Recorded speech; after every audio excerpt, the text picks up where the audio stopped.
Let's get sweaty.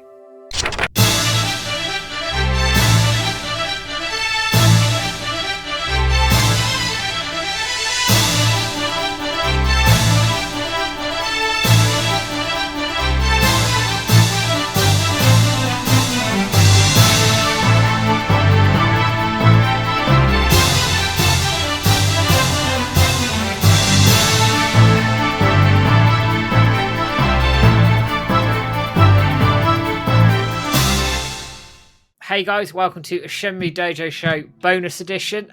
Slightly different take. James has dug out an old Shenmue t-shirt, which we were talking about, a few years ago now. And actually, it has some very interesting markings on it, which are very much intertwined into the Shenmue story. So what we're going to do today is show off this t-shirt and then go into some of the lore that surrounds the markings on the t-shirt, what it all means, and what it could mean for the story going forward. So don't know how long we're going to go on for, but before we go on to that, James, man, how you doing?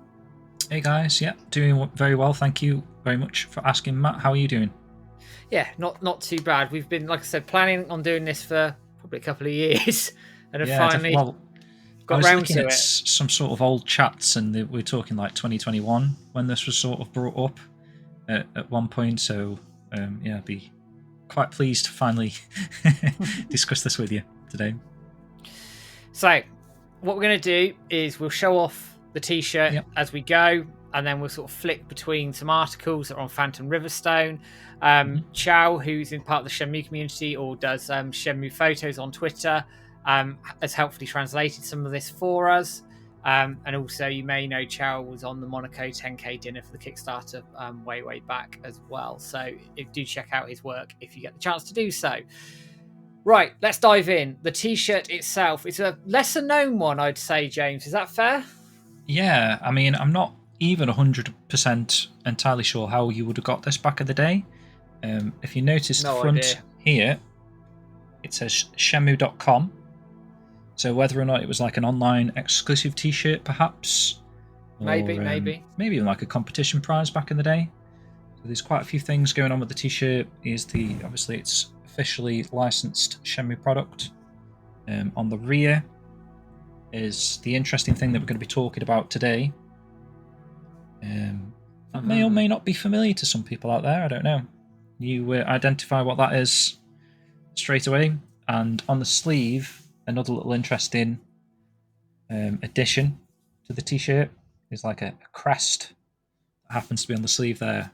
So yeah, we're going to be discussing this using bits and bobs from Switch over at Phantom Riverstone. He's gone into quite a lot of detail on the mirrors and some of the older events from back in the day with the Emperor and the mirror plans and tying everything together, kind of. We're going to be going through a lot of this stuff in a minute. Right, so let's dive straight in then. So we'll wind things back before we start looking at the markings on the t-shirt and where they are in the game, etc. Just wind things a little bit back to the origin of the mirrors, Phantom Riverstone, and I'm going to talk about Oishi-san first. Obviously, if you get the mirror in Shenmue 1, there's some little known cutscenes. There's some optional cutscenes that are very easily missed by people. But if you go into the antique shops, both of them, they have their own unique dialogue cutscene around the mirrors. One of them talks about them from the sense of the Big Dipper, the protector of the North Star. The Phoenix is one of the protectors of the North Star. And Oishi-san in the other talks about the origins of Phantom Riverstone and the origins of mirrors from a book he read, and they were commissioned by an emperor long ago. James, do you want to sort of dive into that a bit more? Yeah, so during, I think Rio's just found the mirror, basically. He's got it out of the basement. He's in the dojo basement. Like Matt says, you can take it to a few different locations, but if you take it to the antique store, this is where you get the conversation with Oishi-san. And I forget the exact quote, but he says, long ago, I read a book about an emperor in China who commissioned two Phantom Riverstone mirrors, Phoenix and a dragon. But Oishi-san doesn't really know much more than that. It's just literally just talks about a little bit of a book he read. And then fast forward to the end of Shenmue 2, where Rio's walking and talking with Shenhua, there is a little bit of dialogue there that may be missable. But if you listen carefully to what Shenhua says, we've got the quote here, and this is slightly translated from the Japanese because the English is a little bit different than this. So the true Japanese translation that Shenhua comes out with here is, there's a story told in the village a long time ago. A number of mirrors were made from Phantom Riverstone by decree of the Emperor. But the rulers at the time vied with each other for the mirrors to obtain the power hidden within, and they say that some even lost their lives. So there's a lot of mystery going behind the mirrors there, obviously. Oishi-san, and this is part of Shenmue that I find amazing, that you've got Oishi-san and Debuita talking about Ibuki Red about this event, and then you're meeting a girl that is from the village where this event happened, and she remembers a story from long ago about this event happening. It's pretty cool how it all ties together, and it further ties together once you hit Shenmue 3, right? Yeah, exactly. So when you come into Shenmue 3, and this is about, I want to say sort of 4 hours in, depending on how you get stuck in with side quests, etc. But you go to Manan Temple, and you're searching the temple, just having a look around as you've been invited to, while the monk there goes off to get some bits that were left by a well when he was training in Bailu village.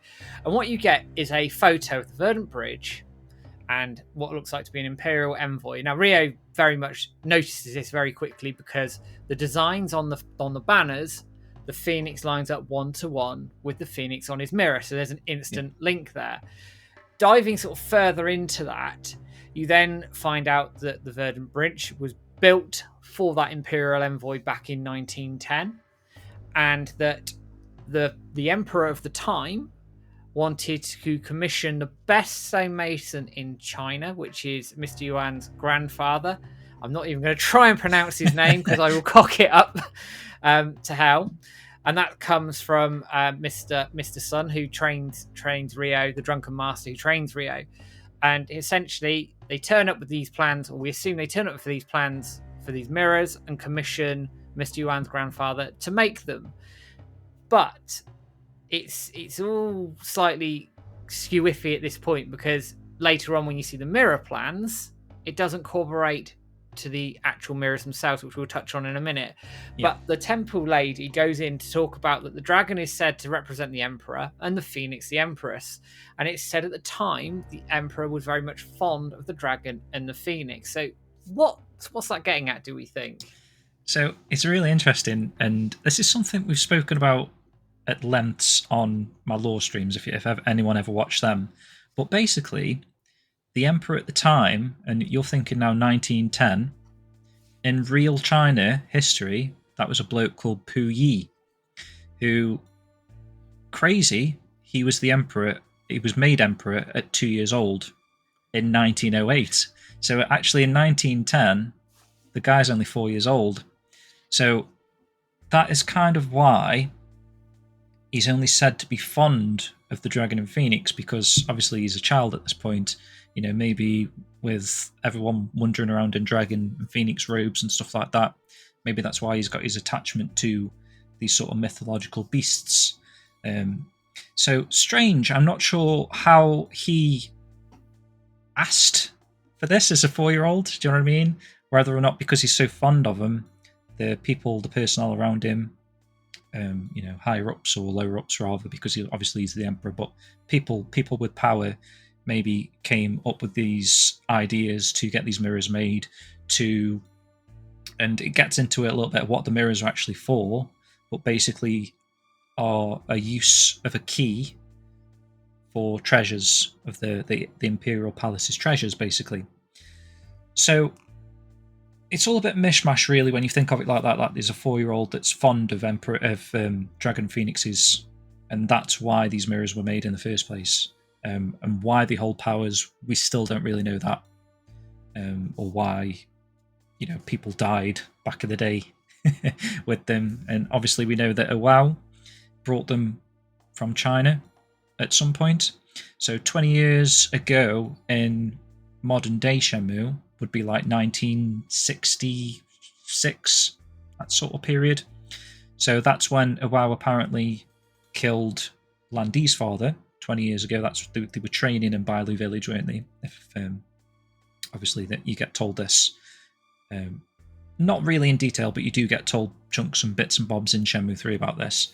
So Ryo's father, Awao, and Zhao Sunming, who's Lan Di's father, were training in Bailu, and something altercation must have happened at some point, and Awao supposedly killed Zhao Sunming, and then took the mirrors, the dragon and the Phoenix mirror, back home with him. So obviously one was under the cherry tree, one was hidden in the basement. Lan Di stole the dragon mirror from under the cherry tree, didn't realise that Awao had both. Obviously Ryo's got the Phoenix mirror, so essentially Lan Di at this point in time has the dragon mirror and Ryo has the Phoenix mirror that are the key to unlock the treasure. And obviously that again changes towards the end of Shenmue 3. So Aldia, actually, when you start speaking to her about the mirrors and the Verdant Bridge and stuff, she actually confirms that the mission was to hand over these plans to the greatest stonemason, which we know as Misty Yuan's grandfather, who is, I'll try it, it's Yuan Liu Shan, okay? Yeah. And ultimately, those plans are the same plans that you find in Shenhua's father's room at the end of Shenmue 2. You know, Ryo's got the plans on the desk there. He puts his own Phoenix mirror on top of the Phoenix on the thing there. And that's sort of where the mysteries begin in terms of what the mirrors actually represent.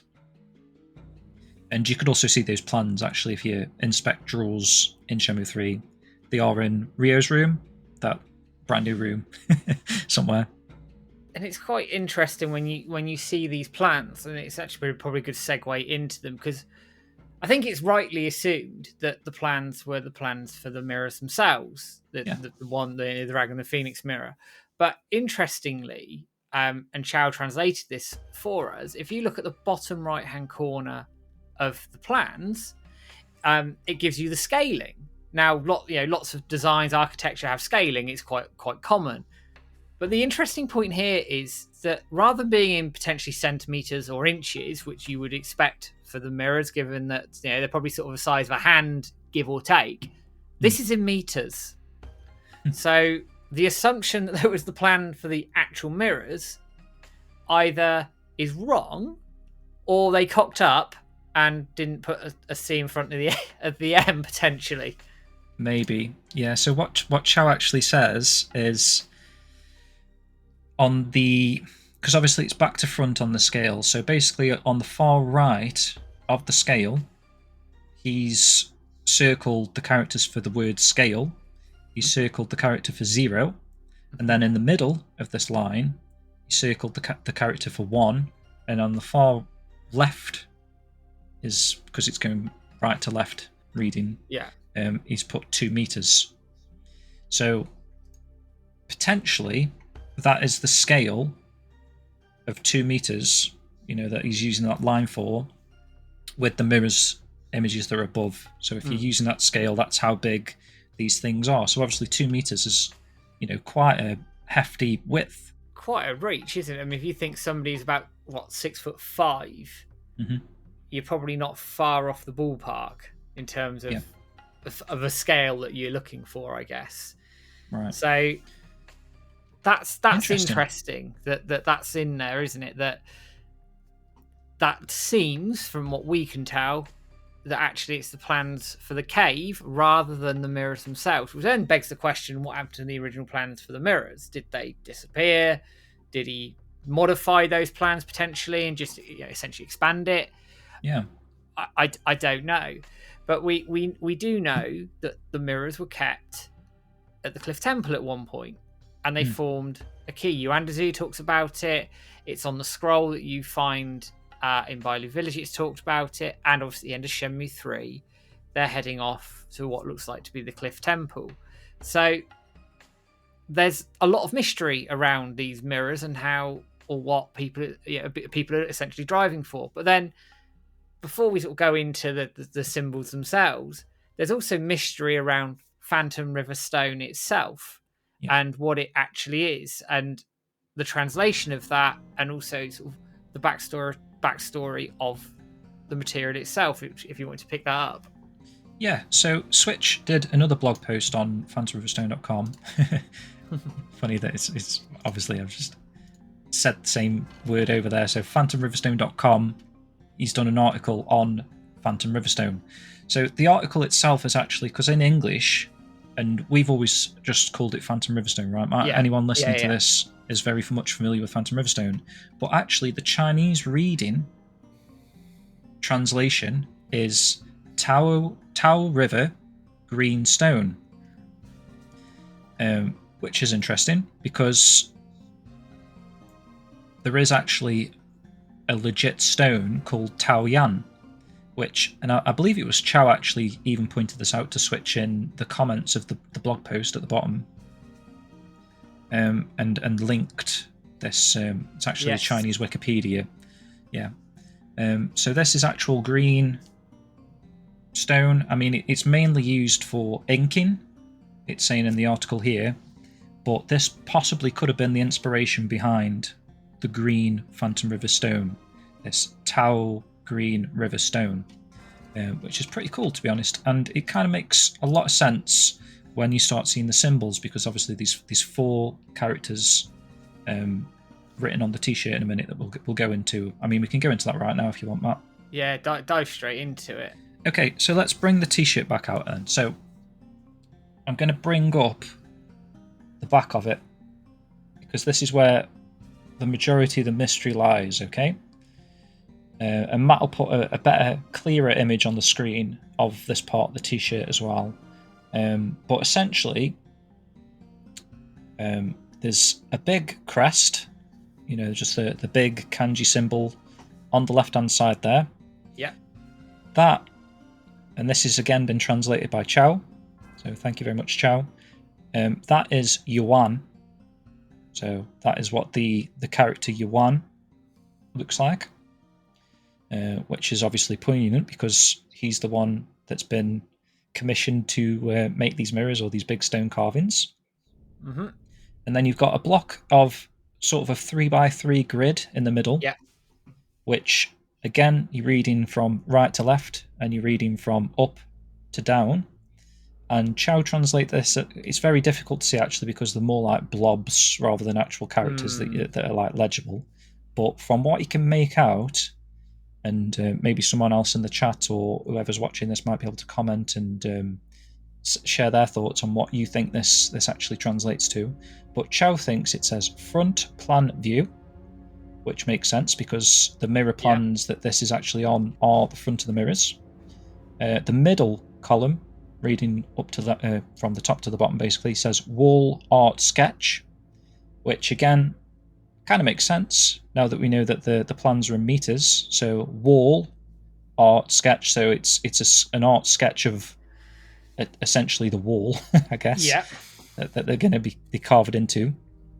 And then the third column says dragon and phoenix, which again makes sense because obviously when we get to the cave at the end of Shenmue 2 and also at the start of Shenmue 3, the 2 big stone carvings are of the dragon and the phoenix, aren't they? The humongous versions of the mirrors.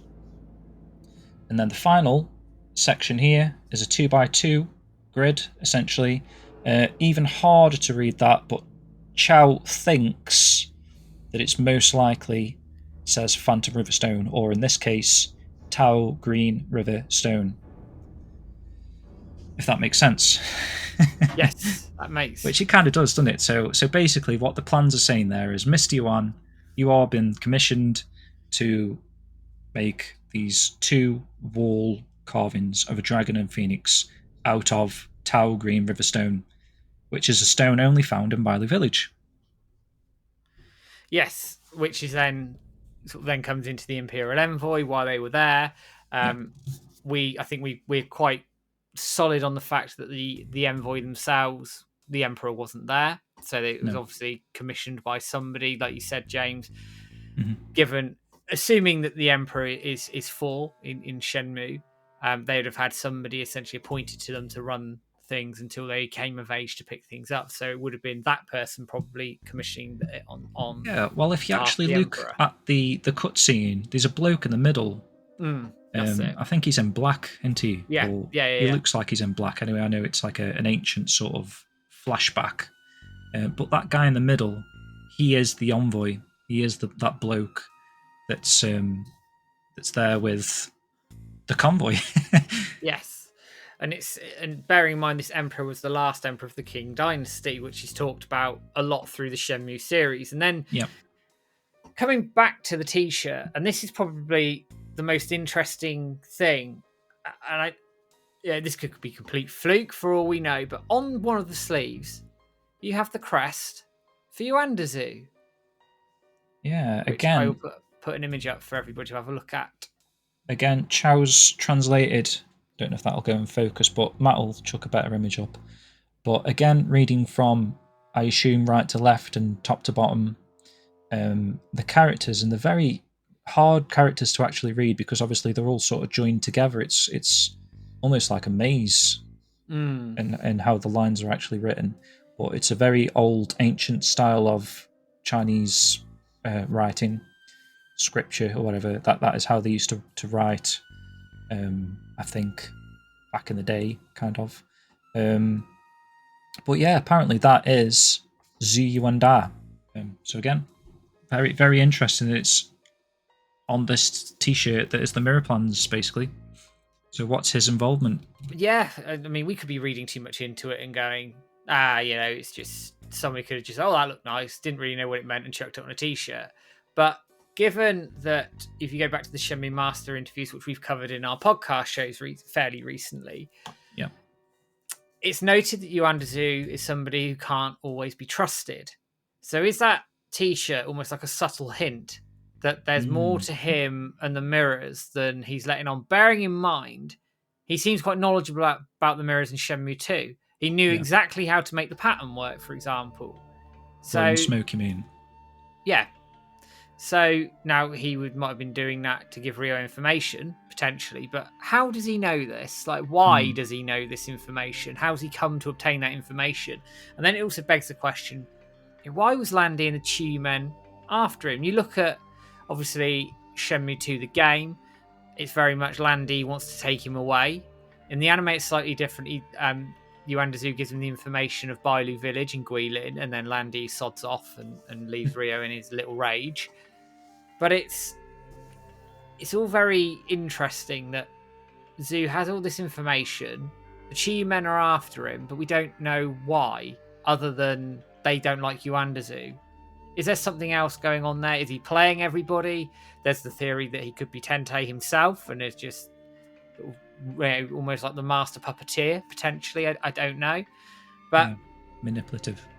All the same, it's very, very interesting. And I don't know how that's going to play out. None of us know how it's going to play out. But leaving that mystery there for a minute, I want to talk about the Ema in Shenmue 3. A sort of a closing point, I guess, is if you take the time at Manan Temple to go around, you can see all the Emas, and there's Emas from Kickstarter backers, but there's also Emas from characters in the game, and one that comes up, and we're 99.9% this is Yuan's grandfather. You pick up Ema and it says, "I've fulfilled my duties to the Emperor and am relieved." Now that gives every inclination that is Yuan Liaoshan. You'd have thought so. Yeah, you'd have definitely thought so. It's one of the few actually unnamed ones, but I think it's very much a subtle hint of this deeper sort of storyline that it's just a massive mystery. And like you were saying about Yandu, there's more to meet to the eye with that bloke, because you've got the clash of characters between him and Master Chen, for example. When they're both discussing the mirrors, Master Chen says that if these get in the wrong hands, they could unleash this Chiyu beast, this monster of like ancient China. Whereas on the other hand, Yandu, he says that the mirrors form a key to the treasures to revive the Qing dynasty, which God only knows what that means. I mean, what are the treasures? What would happen once this dynasty's been revived? It's very much like a lot of stuff's like spoken in riddles almost. It's very hard as a player to actually understand what mystery is going on here. And obviously, hopefully we get these answers at some point, but it's just, I don't know if any of this is actually linked or what, but I think being able to read the mirror plans in more detail, because obviously in the game they're quite hard to see, like even harder to see than you can read on the t-shirt here. So at least we now have some sort of a confirmation of what these characters potentially represent, and it makes a lot of sense actually. Yeah, it does. And there's other little mysteries within this as well, like for example, how's the scroll ended up at Bailu Village that basically tells them where to go, who made that scroll, and why is it there? Is it all part of this grand weird plan that's going around, or is there further things at play, which hopefully we'll find out when we get to the Cliff Temple in Shenmue 4 when we get there. If we get there. We will get there. Hopefully. There's a bonus little mystery. So like I showed the front of the t-shirt, bizarrely there's a barcode on there, and I don't know if that is a clue or is that like some sort of a cryptic message that anyone out there can potentially decipher, someone that's a bit more knowledgeable on barcodes or can read the numbers listed there. But I had to go myself, and if you notice at the top here, it goes 955. So I was actually looking on what these numbers actually represent, and there's a big list of all the country codes for barcodes. And 955 apparently is the country code of a barcode for Malaysia. So that doesn't really mean anything to a Shenmue fan Malaysia as such. But if you notice, these sixes at the bottom here as well. And 695 is the country code for China, which makes more sense. Obviously, all of this stuff originates in China. And even if it's 696, I don't know if that's how you read a barcode. Like, I've got no idea if the numbers on the top are separate from the numbers at the bottom. But even if it's 696, that's still a code that originates in China.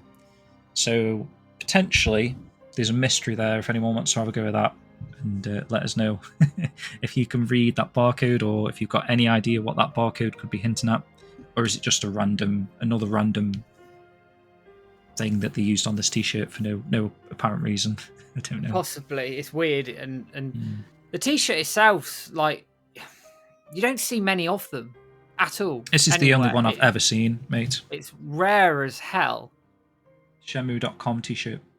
I couldn't tell. I've never ever seen one anywhere on the internet other than the one you've got in your hand there. So I didn't make it myself, I swear. So I don't know if anybody who's watching this would know like how these t-shirts came about, how you got hold of them, why they were made, etc. It's interesting that it's 2001 on the label, actually. So it sounds like it could have been made for Shenmue 2, perhaps. Possibly. Like that sort of in-between era. Yeah. Like I say, it could have been related to the passport for Shenmue 1, like a giveaway prize or something, like getting a high score and something, or just a competition. There was a lot of them at the time in Japanese gaming magazines. If you enter this, you can win this exclusive t-shirt, or even, like I say, with it saying Shenmue.com on the front, potentially it's a relic from the website that, like, if you enter, you could win this t-shirt, or maybe there was even a shop back in the day on the Shenmue.com. Which is mad, isn't it? When you think t-shirt for the website, I don't know. You think about the amount of merchandise that's come out for Shenmue, the original games, on its own. And actually, like you say there, 2001 is more Shenmue 2 era, and obviously the mirror plans are basically a Shenmue 2 thing, aren't they? So, yeah, could have been something in it to tie to that. Would very much coincide with it. But I think that sort of brings us to the end of this little analysis video. We are going to be doing some more of these as time sort of moves on. We've got a few of these sort of planned in our heads that have been planned for years and years that we just never got round to doing until now. I mean, please leave your thoughts below, guys. If you've got any idea what any of this means, why Yandu's crest things on the sleeve, or what's going on with the barcode there on the front there, or if you can read clearer the translations and you maybe got something different than what Chao got, please let us know. It'd be very interesting to see other people tackle this subject. Brilliant. So all that remains for me to say is obviously thank you everybody who's tuned in. Don't forget to give us a like, share, subscribe, Facebook, YouTube, Twitter. You pretty much find us Shenmue Dojo everywhere these days. But if you can't, then obviously just drop us a comment below and we'll pick those up as we go. Let us know what you think. But for now, it's a goodbye from me. It's goodbye from me. Take care, guys. Have a good one, and we'll see you soon. All the best.